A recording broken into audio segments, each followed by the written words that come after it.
এই যে দেখেন বড় বোন ছোট বোনকে খাইয়ে পরিয়ে মানুষ করছে। মা চাকরি করে, সারাদিন অফিস থাকে। মা সকালে যায় আর আসতে সন্ধ্যা লেগে যায়। আর এই ছোট বোনটাকে বড় বোন এই দেখেন কিভাবে লালন পালন করছে, নিজে হাতে খাইয়ে দিচ্ছে। এই দেখেন, খাও, হ্যাঁ আপি দাও।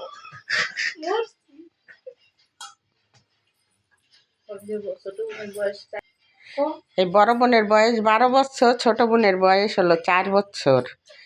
তাই বড় বোন এখন ছোট বোনকে পালার উপযুক্ত হয়ে গেছে। দেখছেন কি সুন্দর, ওই দেখি কেমনে খাওয়াচ্ছে। বড় বোনে যে ক্লাস 8-এ পড়ে, আর ছোট বোনকে কেবল স্কুলে দিছে, নাচের স্কুলেও দিছে। আরে নাচে দেখলে তো আপনাদের মন ভরেই যাবে। হ্যাঁ, আমার এই এই ছোট নাতনিকে দেখে বেশি বেশি করে লাইক করবেন বন্ধুরা, বুঝছেন।